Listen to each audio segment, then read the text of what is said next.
আসসালামু আলাইকুম রহমতুল্লাহ। কী অবস্থা সবার, কেমন আছেন সবাই? সবাইকে আমন্ত্রণ জানাচ্ছি নতুন একটা ভিডিও দেখার জন্য। আজকে আমি আপনাদের সাথে নুডলসের এমন একটা দুর্দান্ত রেসিপি শেয়ার করব, যে রেসিপিটা হয়তো অনেকেই ট্রাই করেন নাই।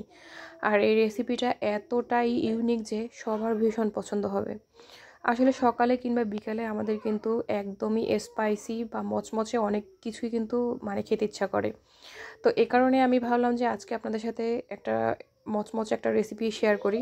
তো এ কারণে আমি এখানে মিস্টার নুডলসের 1 প্যাকেট নুডলস নিয়ে নিয়েছি, আর এটাকে একটু ভেঙে নিয়েছি আমি শিলপাটার সাহায্যে।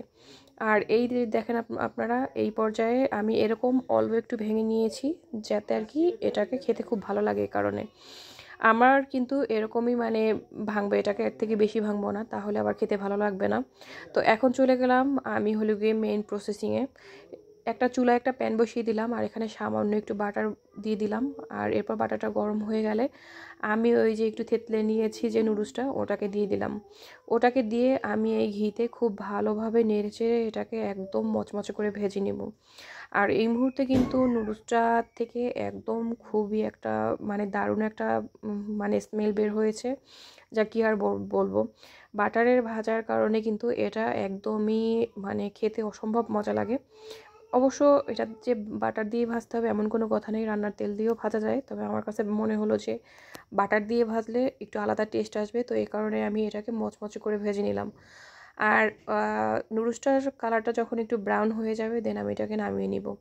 আর এর পর্যায়ে আমি চলে গেলাম, আমি এখানে নিয়ে নিলাম সামান্য কিছু পেঁয়াজ কুচি, আর নিয়ে নিলাম আমি মরিচ কুচি আর ধনিয়া পাতা কুচি।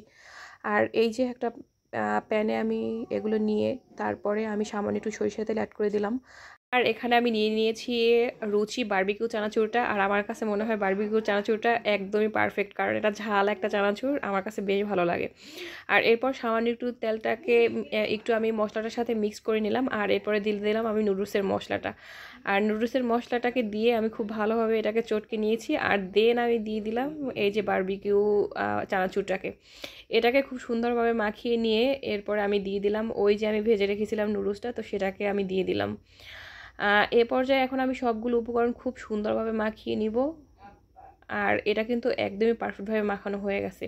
দেন আমি টমেটো কুচিটা অ্যাড করে দেবো, কারণ টমেটো কুচিটা আমি প্রথমে করলাম না, এই কারণে যে এটা ক্রিস্পি ভাবটা চলে যাবে এই কারণে।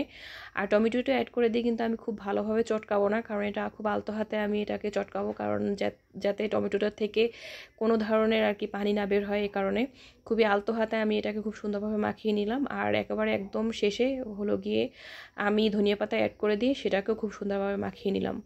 বাস আমার কিন্তু রেডি একদমই স্পাইসি নুডলস, নুডলস বানানো। সেটা দেখেন কতটা লোভনীয় হয়েছে। আলহামদুলিল্লাহ আলহামদুলিল্লাহ, আমার বাসার সবাই খেয়ে খুবই প্রশংসা করছে। আপনাদের বাসায় যদি থাকে এরকম 1 প্যাকেট নুডলস, আপনারাও ট্রাই করতে পারেন, অসম্ভব ভালো লাগবে, একদম ক্রিস্পি চানাচুর মাখা।